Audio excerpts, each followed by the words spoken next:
Hi guys, I am going to do this week's video. I'm going to talk about my weight loss stuff first, and then I'll get to the update on my dad. This week I did go to a visit with my primary care doctor, which part of my requirements is I need to visit with her 7 times in 6 months. So I basically started this Tuesday was my first visit with her, and then I will see her every month, and then just right before surgery I see her again. And there's certain points that we have to talk about that for insurance wise that need to, I don't know, there's like certain things that insurance wise needs to be documented and filled out and stuff like that about my weight loss. She was really happy that I am going ahead and doing it. We discussed, going in expecting to do the sleeve, now being told that the sleeve, I'm probably not a good candidate for it. So gastric is probably my best bet, and like how I felt about that. And then we went over like some of the things. One of them is like what I'm doing for weight loss, such as dieting. Have I lost weight? Have I gained weight? Discussing exercise routines and such. So we went over that stuff, and I know I probably would. I think I gained like a pound from when I saw her a month ago. And I had to laugh because I'm like, I thought it would be more than that. And she goes, why do you say that? And I told her, excuse me. I had to go up to a trip to see my parents for my dad's surgery. And while I was there was 3 places that aren't that healthy for you that I loved to eat at when I lived there. And I wanted to get that out of the way. I wanted to have like a last hurrah being there, because the next time that I go visit, I won't be able to eat any of that. And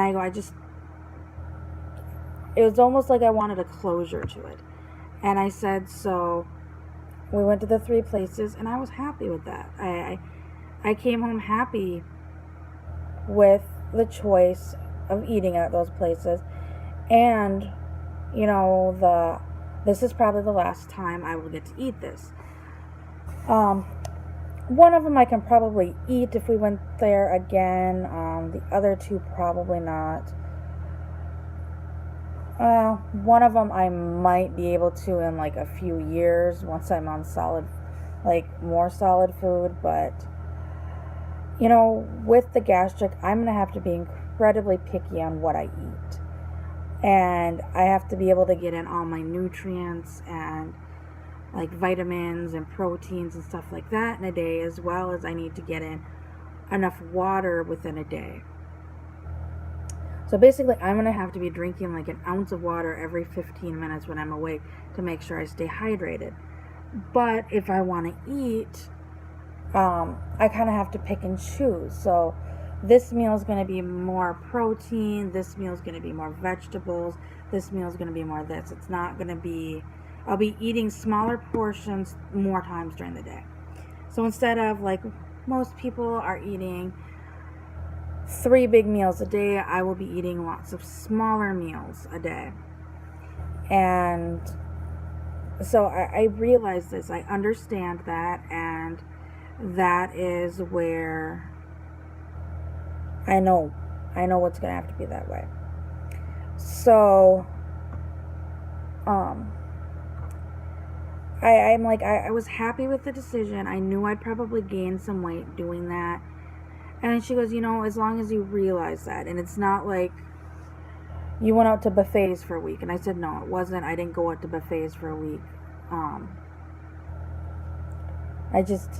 know I didn't eat the healthiest while I was there. So I see the dietitian in about a week. No, 2 weeks I see the dietitian, I think. a little over 2 weeks. It's like the 1st or 2nd of March. And so I'm not really on a restricted calorie diet right now, but I know I will be once I see the dietitian. And we discussed like exercise, like different things to do. And so I need to start working on those goals. Then on Thursday, the gastric or bariatric clinic called, and they were wondering where I was, like if I was still interested in doing it. And I'm like, yeah, I just had my first appointment with my primary care. And they're like, well, do you have your other appointments made, like with the psychology department? You have to do a GDR or I can't remember. EGD test, I believe is what it was. To make sure, or to basically diagnose my gastric reflux. Then I also needed to see the cardiologist. And I called today. I finally was able to get time to call.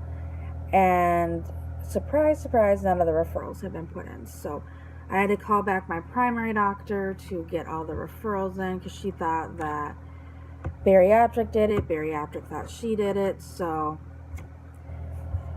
I called her, and it didn't go in today. I would say Monday, I'll get a phone call that they were able to, was it Monday? Monday or Tuesday. I will get a phone call saying that they put in the referrals.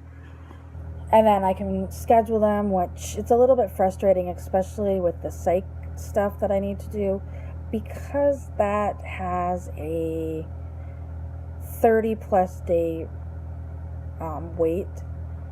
And well, I know I'm not in a huge hurry because I have 6 months, but it's just a little frustrating that,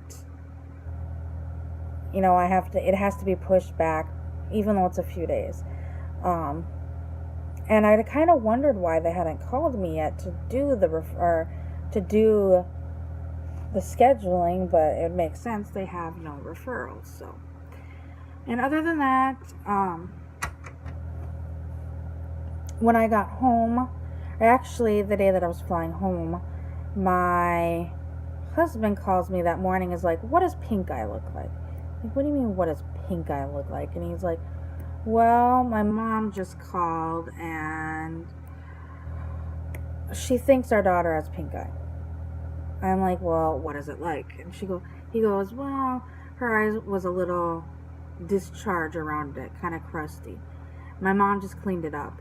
And I'm like, well, is it red? Does it itch? Does it bother? And he's like, no, it doesn't bother her. It wasn't red and it doesn't itch. I'm like, well, then it's probably her allergies, because she has allergies and they affect her eyes. So I just chalked it up to be that. So my husband and my mother-in-law sent her to school.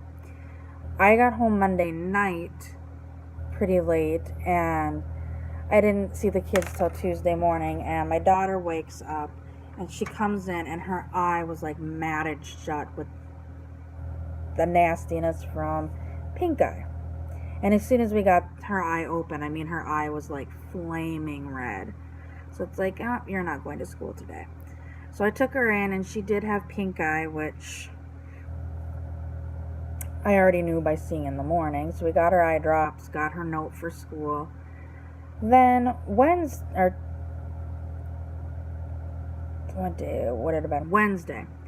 I wake up, and well, my eyes weren't crusted shut. They were like itching to the point I wanted to scratch them out because they itched so bad. So basically she gave me pink eye, which is really strange because for all the times she's had pink eye, I've never got it. And yeah, so I've just been using her eye drops because they gave her basically they can't really divide up the little eye drop bottles. So, and I know she won't use it all because she's had a pink eye before, basically since her eye surgeries, and we were told this would happen. Since her eye surgeries, kind of like she has a lower immunity in her eyes, so she's prone to pink eye. And she gets it a couple of times a year. So other than that, my family's doing pretty good. And into my dad update, I did get there. And I had mentioned it briefly in yesterday's video, but I didn't really want to go into much, bless you, Jeff, until today. So I got there, my parents met me at the airport. I thought it was just going to be my mom, but my dad insisted he had to come with. And my mom had kind of prepared me, but the way she prepared me, it was like she was making it worse than it was, but then she didn't really say how it was. She's like, he has trouble walking. But I got there, and honestly, it was like seeing somebody who has had a stroke. The tumor is on his frontal lobe on the right side, so it's affecting the left side of his body. And like he couldn't move. He could move his left side, but like he'd put his arm up and it would slowly start falling down, even though he was trying as hard as he could to keep his left arm up. And when he would walk, he'd lead with his right foot and kind of drag his left foot behind him and kind of plant the left foot and then move the right foot again. So he was walking very slowly. He drove home from the airport, which I'm glad it was 12:40 or a quarter after 12 by the time we got out of the airport and everything. He was going on interstate, which the interstate speed limit's 55, I believe, 50 or 55. He was doing 40, like between 35 and 40, and there was nobody else on interstate, so it wasn't too bad. But he definitely wasn't himself in that sense, because my dad has a lead foot. In like a 55, he'd typically be doing 60. So, and then one of the lights was green, and he basically sat at the whole light when we got back on city streets. And then another light was red, and he drove through that. It was like he had the colors mixed up. And once again, there was no traffic, so thank God for that. That was early Wednesday morning. Wednesday, we just kind of hung out. My uncle showed up. And then he spent time with my dad, while my mom and I ran some errands. And then we got back and had supper and just kind of hung out, the four of us. And we had to be to the hospital by 5 o'clock on Thursday. The day of surgery, they had to do an MRI before the procedure. So we got there at about 4:30. My mom drove that time. We got there about 4:30. My dad and mom went back for the MRI, and then she stayed back with him until they took him to surgery. My uncle and I waited in the waiting room. And then she came back and waited with us. We went downstairs, ate breakfast, because at this point it was like 8 o'clock in the morning, somewhere around there. Came back up, waited a little bit longer. They finished, or the surgeon came out to talk to us about 10:30. And then after that, we knew he was in recovery, so we decided to walk down and just kind of walk around the main level of the hospital. And by the time we were done with that, my uncle wanted to get something to drink while we were down there, because that's where the cafeteria was. So we just kind of walked around. He got something to drink. And just as we were coming back up, they called my mom to say that my dad had a room. So we went to where his room is. He wasn't in the room yet, so we just sat in the room and waited for him. And when they brought him in, he was still really weak. And of course, he was tired and groggy. They had the speech pathologist come in pretty much right away and do his reflux test after surgery, because sometimes with the intubation, for as long as they have it, as well as the part of the brain they were working in, there could be issues with his swallowing. And he passed them fine. He was mad because the first time they did surgery, he actually had to be on a pureed diet for a few days, because he had the surgery on a Friday. the speech pathologist wasn't able to do the test until Monday. So this time he had the surgery on Thursday, and by Thursday night, they had already done the swallow tests for him. So he could order real food, where he was really still kind of mad about before, where he had to have the pureed food. Like, apparently he ordered a caramel roll and they pureed it, which that just sounds disgusting. And he goes, yeah, you didn't have to taste it. And then he also ordered a roast beef dinner, which they pureed it, and he said it looked like they went over to Petco, bought a can of cat food, and shoved it in his cup.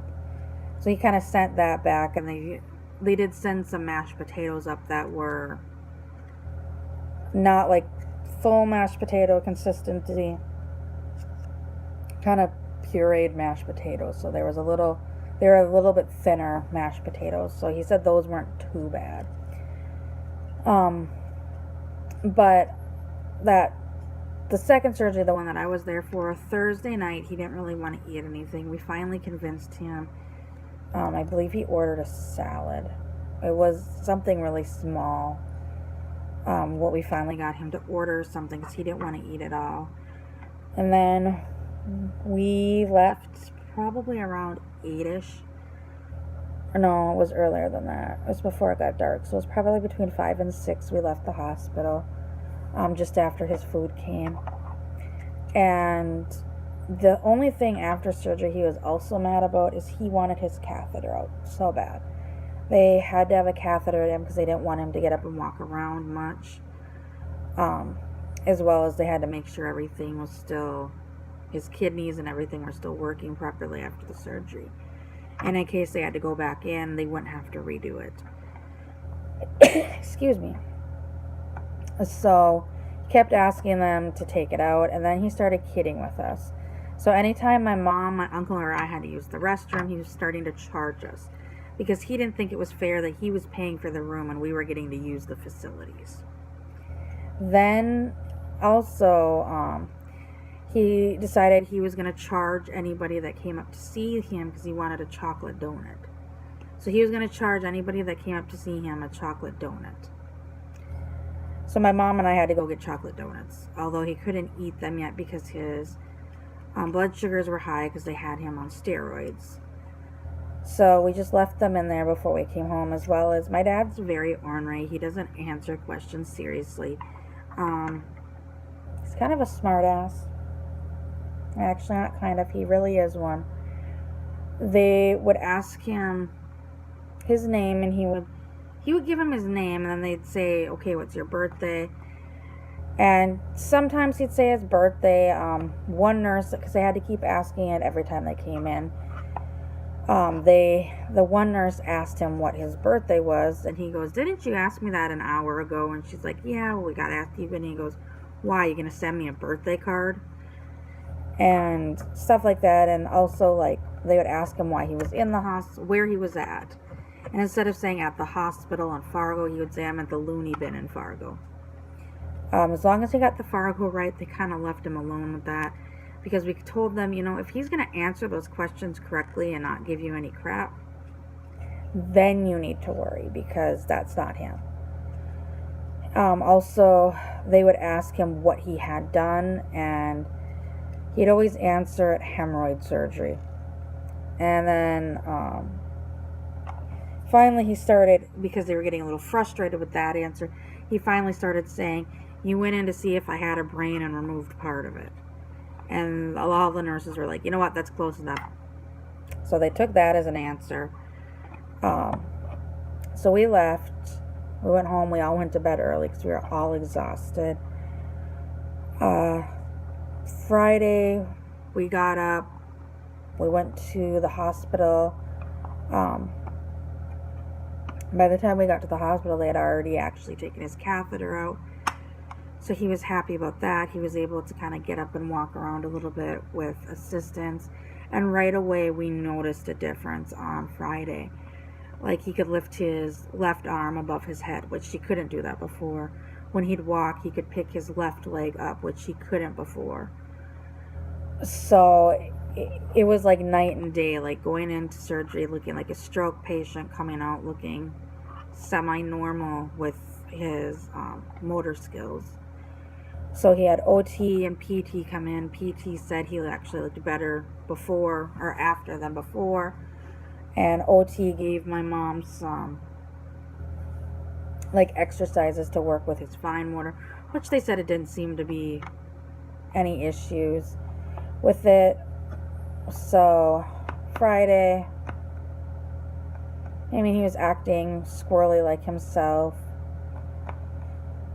Then Saturday, it was when he had friends came. He was a little more tired on Saturday than he was on Friday. He was more awake, more alert on Friday.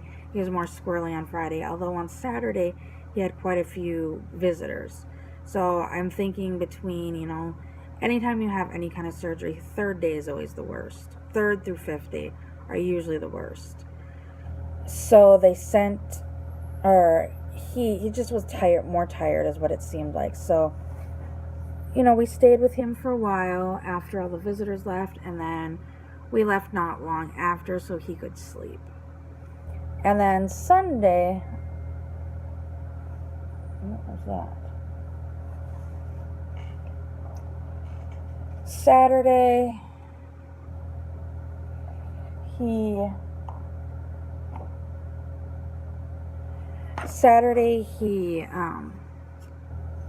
like I said, he was more tired. My mom was a little irritated because my uncle went home Sunday, which she wasn't irritated about that. But her and I show up to the hospital and they inform her that my dad is going home on Sunday because he was doing so much better on Sunday, where when he had the first surgery, he was in the ER he was in ICU from Friday was when he got out of surgery. He didn't get out of the ICU until that following Wednesday. So he was basically in ICU for a week because he was having seizures. Well, this time he didn't have seizures. Then he was on like the main floor in the hospital for, I think my mom said almost another week. So he was in the hospital just short of 2 weeks. With the first surgery and this one, he was in ICU on, he was on ICU. He got in there Thursday after surgery. He was there Friday. Saturday morning, they moved him down to a regular floor. And Saturday night, they actually took him off most of his medication that he had been on since he was doing so well. So my mom was a little nervous about having him come home so early compared to last time. He was just happy to get home. So as I said in my video yesterday, that Saturday or Sunday I met up with my best friend at the mall. Her and her family drove down. They were at a town nearby, and then drove down and then went back home to Minot. But my mom dropped me off at the mall to meet up with her, and I was with her for about 4 hours. And when I called my mom after they left, they finally had gotten everything done to discharge my dad. So they picked me up on their way home. So we went home. We all just kind of hung out together, and it was actually really nice. It was just the three of us. My mom said that my dad seemed to have even more energy, where he's been going to bed like at 6 o'clock because he just is so exhausted, and he takes naps during the day. And she goes, he usually watches TV upstairs in his bedroom, where this time he went downstairs where their family room is, like where the TV is, and he stayed up till almost 9 o'clock. And my mom goes, she thinks that he did that because I was there just to spend time, the three of us. Like, we were talking and laughing, and he was watching TV. And then Monday, we got up, I got dressed, and my dad actually got dressed. And my mom's like, well, what are you doing? Because she was planning on taking me to the airport. But she needed to take a shower first. But I didn't want to take a shower, so I got dressed. And my dad's like, well, I need to run to work. Because My dad was working. My dad has a job. And he goes, I need to get some stuff from work. And my mom's like, right now? And he goes, yeah. And she's like, are you up to it? And he goes, yeah. And she's like, you haven't had, hasn't even been a week since you had surgery. And you want, like, she was just kept questioning him. And he's like, well, I can't drive, so you need to drive me. So we went over to his work. It actually was on the way to the airport. So we went there. We were there for about an hour. So we left a little bit early from the to go to the airport. And like, my dad was up. He was walking around. He was talking. The other thing is, you could understand him when he talked. Where before the surgery, I mean, it took everything to get words out of him, and that was like if you could understand him. And this time, like, you could fully understand him talking. So, I mean, so far the surgery seems to be successful. He had an appointment today, which today is Friday. You'll obviously be seeing this Saturday. Back at the cancer center. They're going to do a different they can't do radiation again. They're going to be, since the tumor grew back, they're going to be more aggressive with the chemo. So I'm thinking he starts that next week, is what I believe my mom said. He should be getting his staples out next week. He had on his left side, like, staples they cut from like right about here to kind of back behind his ear, and basically they cut down, pull the skin up, or the scalp up and scalp down to get access to the skull. And they closed it up with staples, so they have to remove those. And another positive thing was, on Saturday, my mom and I had gone to run errands to get like some adaptive equipment for the restroom for my dad to use, because last time, like, he couldn't get the area wet. So we got like one of those shower heads that has like a handheld with it. So they have an actual shower head, and then it has a handheld attached to it. So you can use the handheld and the shower head while you're in the shower. You can use one or the other. So my mom wanted to get that to kind of help him. Last time they also borrowed a bath chair from a friend of theirs. Well, it was too big actually for their bathtub. So my mom actually just bought one this time that was smaller. As well as my mom wanted to put some bars up in the bathtub, or in the bathroom. Well, it's the bathtub area, because it's shower tub combo. Their tub is it's like a tin or stainless steel, something like that. It's a metal one. It's not like fiberglass like they make now. But it's slippery. It has no grips in it when you stand in it. So she said she herself has almost fallen a few times, slipped in the shower. So she wanted to get the bars even for herself. Well, they were going to have some people from church come over to do it.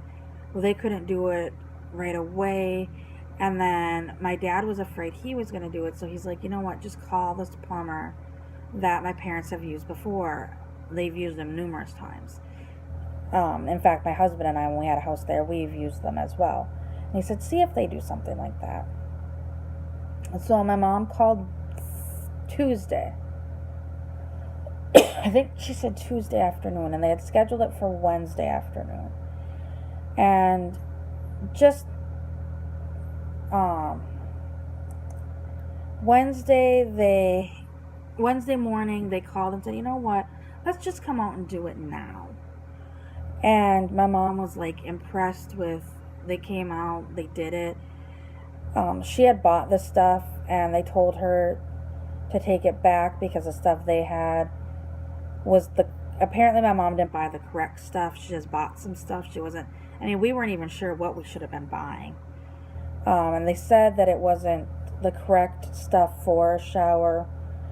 So they told her to take it back, and then they brought stuff. And she was just really impressed with, like, the way they work. Like, they're pretty busy, and they made time. They took time out to put my dad as a priority, and that really impressed my parents. So that was a positive, as well as, like, since I've been home, like I mentioned before, we got my kids some Gizmo pals. They're actually the first generation ones, because my kids don't need the newest ones. I really don't need my daughter texting people, even though she can only text certain numbers. But my mom has, like, called the kids every night on their Gizmo pals, so they're loving that.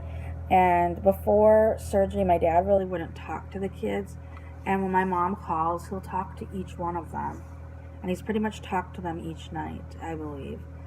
And then when I call, or she calls me, like, I can hear him in the background. She'll put him on speaker, and he'll be making his little comments to things she's saying. So he seems to be acting himself. So that's a good thing. And I pray that the aggressive chemo will wipe out this tumor. The surgeon has already said, you know what, if I'll keep going in and cutting it out as long as you want me to. But even though this surgery was a lot easier on my dad than the first one, it still was a major surgery. It still was hard. And, this is their new normal, it seems like. And my dad really doesn't want to have to go in every 8 months to have this thing cut out. Although we do realize that had he not had it cut out the first time, he probably wouldn't be here now. So it's kind of one of those catch-22s. It's hard to see him keep having to go through this. You don't want him suffering, but it's going to be hard to lose him. So I just hope and pray that this chemo will work. They did mention if the chemo didn't work, the surgeon goes, I can cut it out again. And he goes, there's other options you can go to for chemo, which there's the Mayo Clinic, which my dad, I don't know why, is so adamant that he doesn't want to go to Mayo. But then they mentioned, can't remember the name of the hospital, it's something Anderson, and it's here in Texas, and I believe it's in Dallas. And it's a big cancer center. They do a lot of research. And my dad actually said he'd be willing, if he had to come down here to seek treatment there. So I was like, I don't understand that. And I go, well, maybe he feels at that point he's closer to us. So I don't know about that. Everything is just kind of, take it day by day. So I know this wasn't exact. I mean, it was a great update to the surgery, but it's a long road. So I hope everybody has a great day, and I will see everyone later. Bye.